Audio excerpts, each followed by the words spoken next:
When you're trying to build a plumbing company and your phone rings, you're going to learn quickly that saying no is not really an option, which means that sometimes you're going to start a shift as the sun comes down, even though you just finished your day shift. Feeling blessed for the call and the opportunity, and I'm happy to share my skill with another family to get their kitchen in working order. Just like our channel's catchphrase states, let's go do some delicious plumbing.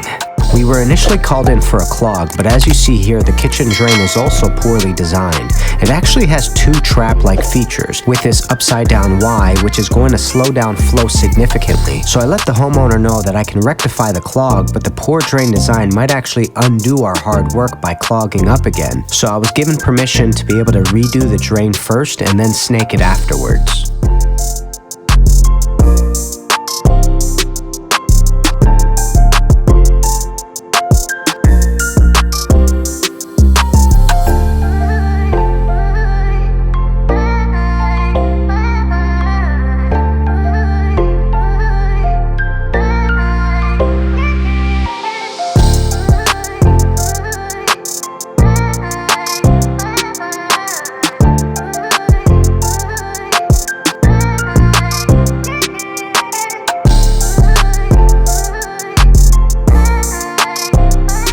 So you're going to notice a couple of things. Firstly, I love using fitting trap adapters. I like raising my drains as high as they can go because it gives the homeowner the opportunity to use the space below it. Many times where I've repiped kitchen drains, the homeowners have thanked me for the ability to store their bins and household products under there. So I've stuck to that design ever since, wherever I can put it in. You're going to notice as well that I jump between the Husky pipe cutters and also my tube cutters. Both of them are my go-to for ABS or PVC. I think it's important to note though that the hacksaw would be the speed demon. That tool moves the fastest, and in certain applications it's a must, but I absolutely despise the cleanup that's required when you use it because it leaves a huge mess afterwards.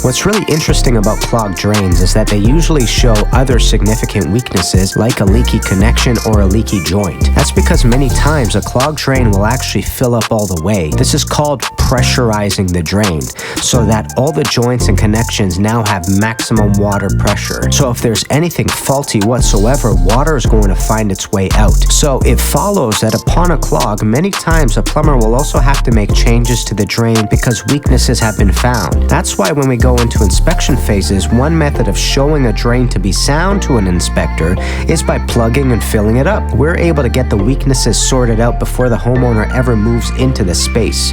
If you check out vlog 141, you can see me actually do this in the video. Be sure to drop a comment and let me know what you think about the test cap that I use there.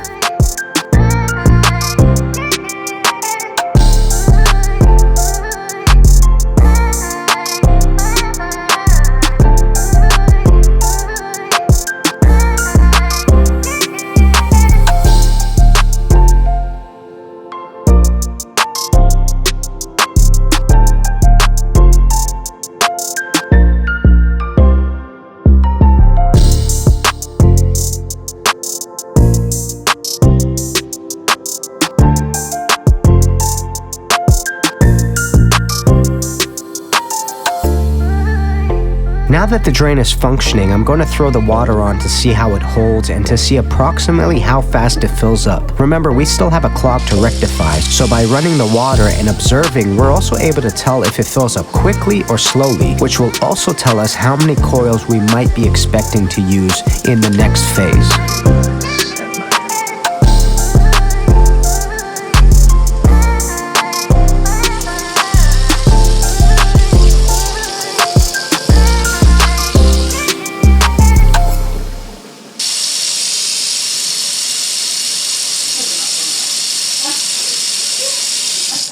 Okay, so it's still plugged. Yeah. So we knew it wasn't that. Our suspicions are right. I'll get the drain machine, but I'm basically just looking at the drain to make sure it's not dripping now, because it's fully pressurized. It's going to show water if there's any joint that has a problem.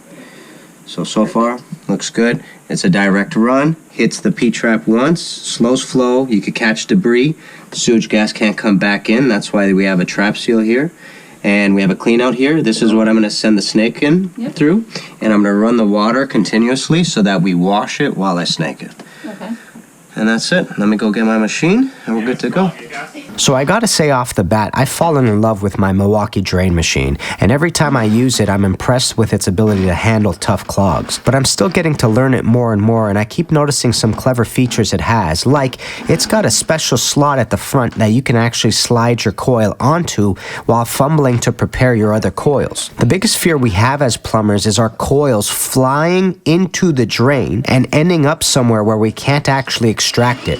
This has happened to me twice in my career thus far, and I'm dead set on it not happening again. You see, sometimes when you start snaking the drain and you add more and more coils, the coils tend to get heavy, and upon momentum, if you let go of your coil while trying to reach for another one, the one in your hand will actually slide out, fly into the drain, and you have to go find a clean out to try to take it out. It's a devastating moment in your career. If it happens to you, I'm totally feeling for you, but it's okay. Just go look for a clean out. Hopefully, fingers crossed, you'll be able to pull it out. But tiny features like this on the machine actually bring the craftsmanship of the machine up significantly, and it lets me know that Milwaukee is in conversation with people that do drains all the time. And whenever I notice that, it's usually a big win in my books. The only thing that I need to note that is kind of something that I wasn't expecting is when I was purchasing the machine, I was excited that the machine was running on a battery. I wouldn't have to worry about extension cords or cords whatsoever anymore. But now I'm hyper aware of my batteries because once I had this battery die on me, so I refused to show up to a house with less than full charge. And that was my mistake last time. What I ended up doing was coming to the house without a full charge, and it ended up dying on me because I had to throw the coils in a couple of times. So what I do now is I designate a couple of days per week where I ensure that the battery is charged. That way, if I do get a call, I am prepared and I don't have to worry about that ever happening again. So now I'm going to run the water. If it's still clogged, it's going to show. It's going to come out of the clean out. If it's not clogged, we continue running. I'm going to put all 6 lengths in, which are around 42 feet. Make sure it's really gone. Where does that go to? The street almost? It eventually gets to the main pipe, which is around 4 inches. Yeah. And then it'll go towards the street, basically.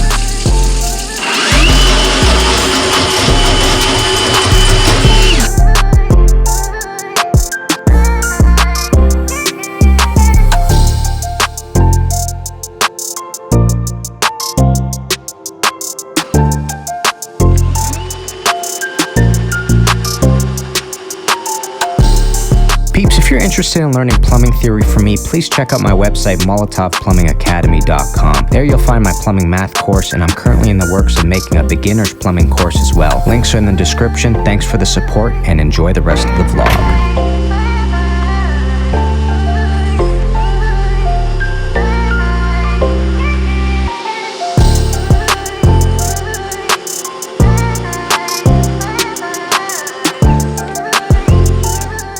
Peeps, thanks for watching. If you haven't already, please hit that subscribe button down below and that bell notification. That way you know exactly when we're uploading videos. Smash that thumbs up, share with friends, and I'll see you plumbers very soon. Kenny Molotov, guys. Peace, baby.